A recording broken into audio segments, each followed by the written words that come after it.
දෙවෙනි මතය මොකද්ද? හරියට හරි very good. තපස්සු බල්ලුක දෙනම ගෙනියපු කෙසඳාතුන් කොහෙද තැන්පත් කරේ?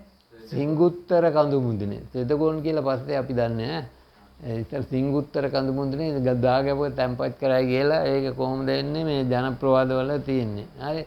එතකොට දැනට තියෙන ප්‍රසිද්ධ චෛත්‍යයක් වන සෙදගොන් ඒ සිංගුත්තර කඳු මුදුනේ චෛත්‍ය කියලා බුරුම ජාතිකයන් එහෙම නැත්නම් මියන්මාරයේ අය විශ්වාස කරනවා. හරි.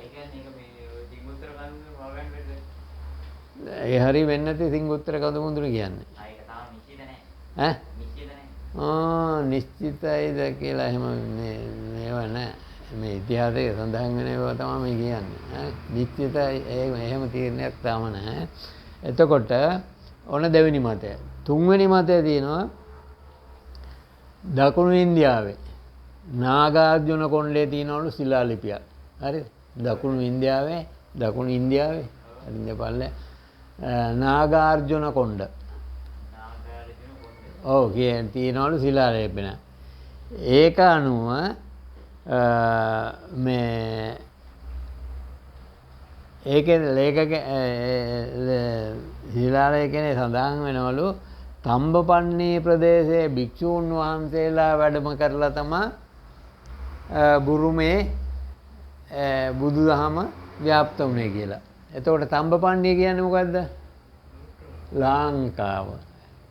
හරි. මෙන්න මේ මත තුන තියෙනවා. හරි. පළවෙනි මතය මොකද්ද? බ්ලැක්ඩර්න් සඳහන් කරන විදිහට මේ ධර්මාශෝක රජු ආපු සෝන උත්තර දෙනම මේ වැඩම කරපු ස්වර්ණ භූමිය කියන්නේ දකුණු බුරුමේ මොඩ් ප්‍රදේශය. ඔන්න පළවෙනි මතය. හරි. එතකොට දෙවෙනි මතය මොකද්ද? තපස්සු බල්ලුක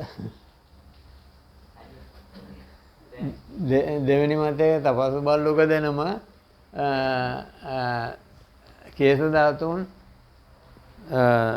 නිදන් කරා සිංගුත්තර කඳු මුදුනේ චෛත්‍යයක. අද ඒක සෝදෙවොන් කියලා විශ්වාස කරනවා බුරුම ජාතිකයින්. ඊට පස්සේ තුන්වෙනි මතය මොකද්ද? දකුණු ඉන්දියාවේ නාගාර්ජුන කොණ්ඩේ ශිලා ලේඛනයක සඳහන් වෙනවා බුරුමේ බුදුදහම ව්‍යාප්ත වුණේ නැත්නම් හඳුනාගත්තේ මේ තම්බපන්නියෙන් වැඩපු භික්ෂුන් වහන්සේලා නිසා කියලා. හරි. එතකොට එහෙනම් තම්බපන්නිය කියන්නේ ලංකාව. එහෙනම් ලංකාවේ භික්ෂුන් වහන්සේලා වැඩම කරලා තමයි බුරුමේ බුදුදහම ස්ථාපනය වෙන්නේ නැත්තේ. මෙන්න මේ සමහරට අහන්න පුළුවන් මේ ප්‍රශ්නයක් තියෙන මේක. මොකද්ද බුරුමේ එහෙම නැත්නම් මේ මියන්මාරයේ බුදුදහම ප්‍රචාරය වීම පිළිබඳ අදහස් විමර්ශනය කරන්න. කිව්වොත් අපි මෙන්න මේ කරුණු තුන ඉදිරිපත් කළා මේ ආකාරයට මෙහෙම අදහස් තියෙනවා කියලා සඳහන් කරන්න පුළුවන්. හරි. එතකොට නිශ්චිතව නෑ. ඔය විදිහට අදහස් තුන තුනන්නේ නේ. අන්න ඒව මතක තියාගන්න. ඊට පස්සේ දැන් අපි මේ තම අර අපේ 9 ප්‍රශ්නෙට ආවේ නෑ. 9 කියන්නේ අනවරත කියන්නේ අනුරුද්ධතුමාගෙන් රජතුමාගෙන් සැලසුණු සේවය මොකද්ද කියලා. එතකොට උතුරු බුරුමේ පිහිටි අරිමද්දනපුරේවත් පගන් රාජ්‍ය අනවරතේවත් අනුරුද්ධ කියලා රජ කෙනෙක් හිටියා. 1044 උතුරු බුරුමේ දැන් බුරුමේ යට කොටස දකුණු බුරුමේ එහෙම උඩ කොටස උතුරු බුරුමේ කියලා තමයි අදහස් කරන්නේ. එතකොට උතුරු බුරුමේ හිටියේ කවුද? අරිමද්දනපුරේ. මෙන්න මේ නම් මේ නිතර කියලා මතක තියාගන්න ඕන. අරිමද්දනපුරේ හිටිය පගාන් රාජ්‍ය කියලා රාජ්‍යයක් තිබුණා. ඒකේ අනවරත අනුරුද්ධ කියලා අනවරත හේවත් අනුරුද්ධ කියලා රජ කෙනෙක් රජකම් කරා. මේ රජුරෝඩ මෙයා හිටියේ කොහෙද? උතුරු බුරුමේ. එතකොට දකුණු බුරුමේ තිබුණා මේ තෙටාන් කියලා රාජ්‍යයක්. හරි. මේ තෙටාන් රාජ්‍යයේ බුදුදහම ව්‍යාප්ත වෙලා තිබුණා. ඒකේ හිටිය ධර්මදස්සී කියලා ස්වාමීන් වහන්සේ කෙනෙක් උතුරු බුරුමයට වැඩම කරලා මේ අනවරත හේවත් අනුරුද්ධ රජතුමා බුදුදහමට නම්ම ගත්තා එකඟ කරගත්තා. හරිද? කවුද? ධර්මදස්සී. මෙයාට නම් දෙකක් තියෙනවා ධර්මදස්සී හේවත් අරහන් කියලා. ඒක නම මතක තියාගත්තත් ඇති. ඊට පස්සේ දැන් මේ අනුරුද්ධ රජතුමා බුදුදහම වැළඳගත්තට පස්සේ මෙයාට අවශ්‍ය වුණා බුදුදහම ගැන හොඳ වටහීමක් ඇති කරගන්න. මෙයා මේ දැන් උතුරු බුරුමේ තෙටාන් රාජ්‍යයේ රජතුමාට දූතයන් ඇව්වා මට ධර්ම ග්‍රන්ථ එවන්න කියලා. එහෙම නැත්නම් ත්‍රිපිටකයේ ග්‍රන්ථ එවන්න කියලා. තෙටාන් රාජ්‍යයේ හිටියේ මනෝහරි කියලා රජ කෙනෙක් හිටියේ.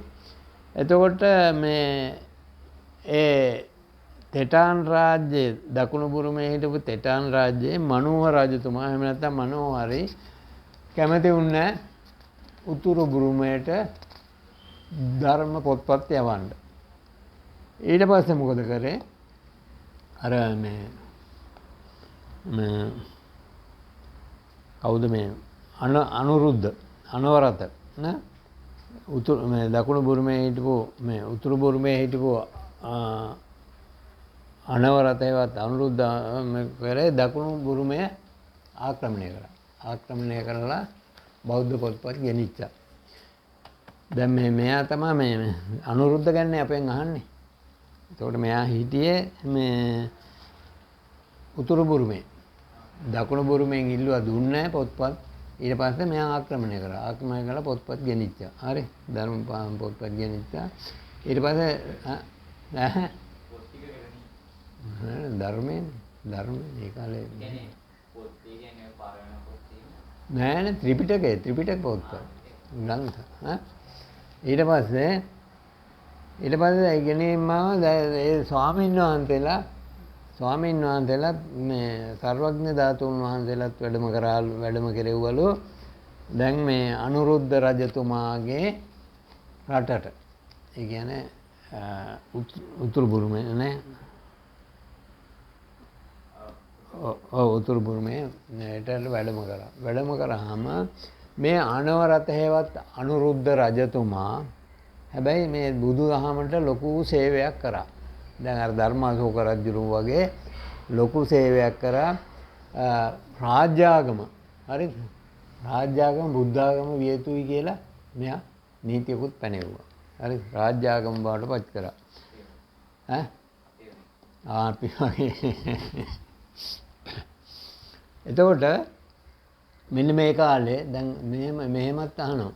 දැන් ලංකාවයි බුරුමයයි එහෙම ලංකාවයි මියන්මාරය අතර සම්බන්ධතාවය ඇති වුණු ආකාරය පෙන්වන්න කියලා. දැන් මේ අනුරුද්ධ රජතුමාගේ කාලේ ඒ කියන්නේ පළමුවෙනි විජයබාහු රජතුමා. හරිද? ඔව් ලංකාවේ පළවෙනිම විජයබාහු රජතුමා රට සොලින්ගෙන් මුදාගෙන තියෙනවා. සොලි පාලනය තිබිලා තියෙන්නේ සොටි පාලනයේ මුදාගත්ත පළවෙනි විජයබාහු 1055 1110. එතකොට මුදාගෙන බලනකොට බුදුදහම පිරිහිලා තියෙන්නේ ඒකෙන්ලා සිල්වත් භික්ෂූන් පිරිසක් එවන්න කියලා මේ දැන් බුරුමේ මේ වෙනකොට අනුරුද්ධ රජතුමාගේ කාලේනේ. අනුරුද්ධ රජතුමාගේ කාලේ බුරුමේ හොඳටම ව්‍යාප්ත වෙලා මේ තිබුණා. හරි. අර මං කිව්වේ රාජ්‍යාගම බුද්ධාගම කියලා ප්‍රකාශ කරලා තිබුණා කියලා. ඉතින් අපේ පළවෙනි විජයබාහු රජතුමා ඉල්ලුවා අපිට බුදුදහම එවන්න කියලා. දැන් මම මෙතනදී මම මේ පොඩ්ඩක් මාතෘකාවෙන් පිට යනවා. දැන් ලංකාවේ බුදුදහම පවතිනවායි කියලා කොහොමද අපි තීරණය කරන්නේ? හරියට හරි. උපසම්පදාව තියෙන්න ඕන. උපසම්පදා භික්ෂූන් වහන්සේලා පොහොය කරන්න ඕන. අන්න එහෙමනම් තමයි බුදුදහම තියෙනවායි කියලා පිළිගන්නේ. උපසම්පදාව පවතින්නත් ඕන. උපසම්පදා භික්ෂූන් වහන්සේලා පොහොය කරන්නත් ඕන. දැන් ඔය උපසම්පදාව කියන එක දැන් අපි හිතමු ලංකාවේ නැති වුණා කියලා උපසම්පදාව ඇති කරන්න නම් වෙනත් රටකින් උපසම්පදා භික්ෂූන් වහන්සේලාම වඩින්නත් ඕන. හරිද? ඒ අවස්ථාවට උපසම්පදා භික්ෂූන් වහන්සේලා සහභාගී වෙන්න ඕන. අපි ලංකාවේ කවුරු හරි අපේ උපසම්පදා කරන්න ඕන නම් දැන් මෙහෙදී උපසම්පදා කරන්න ඕන අපේ උපසම්පදා වෙච්ච භික්ෂූන් වහන්සේලා ඉන්නවා. උන්වහන්සේලා මැද්දේ තමයි ඒ සීමා මාලකයකදී අනිත් භික්ෂූන් වහන්සේලා උපසම්පදා කරන්නේ. හරි?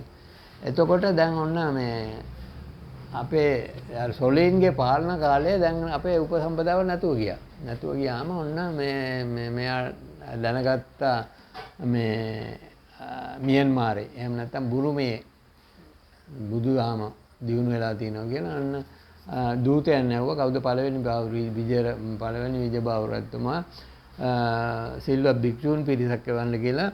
එතකොට සිල්වත් භික්ෂූන් පිරිසක් ඇවිල්ලා මේ ලංකාවේ නැවතත් උපසම්පදාව ඇති කරා. හරි. ඒ ඇති කරාට පස්සේ මේ භික්ෂුන් වහන්සේලා එව්වට පස්සේ අනුරුද්ධ රජතුමා ලංකාවට කිව්වා මට එවන්න ඕන ධර්ම පොත්පත්. ඒ කියන්නේ ත්‍රිපිටක ග්‍රන්ථයි දන්ත ධාතුන් වහන්සේ. හරිද? අනුරුද්ධ රජතුමා දැනගෙන හිටියා ලංකාවේ දන්ත ධාතුන් වහන්සේත් තියෙනවා ත්‍රිපිටක පොත්පත් තියෙනවා කියලා. දැන් අපිට මේ ප්‍රශ්න අහලා තිබුණේ අනුරුද්ධ රජතුමා ගැන නේද? ඊට පස්සේ අපේ ලංකාවේ පළවෙනි විජයබාහු රජතුමා මොකද කරේ? ත්‍රිපිටක පොත්පත්වල පිටපතුයි අර දන්ත ධාතුන් වහන්සේ වෙනුවට දන්ත ධාතුන් වහන්සේගේ අනුරුවක් ඒ විදිහටම නිර්මාණය කරපු සමාජයට ඇද්දලකින් වෙන්න ඇති අනුරුවක් අදලා යවුව කාටද? අනුරුද්ධ රජතුමාට. අනුරුද්ධ රජතුමා ඒක බොහෝම හරසර ඇතුව පිළිඅරන් ඒ දන්ත ධාතුන් වහන්සේගේ අනුරුව තැන්පත් කරයි කියනවා කොහෙද? ස්වේදගෝන්. අපි අර ඉස්සෙල්ලා කිව්වා ස්වේදගෝන් චෛත්‍යය තැන්පත් කරයි කියලා කියනවා. ඉතින් මේ අනුරුද්ධ රජතුමා වැදගත් වෙන්නේ මේකයි. දැන් අනුරුද්ධ රජතුමා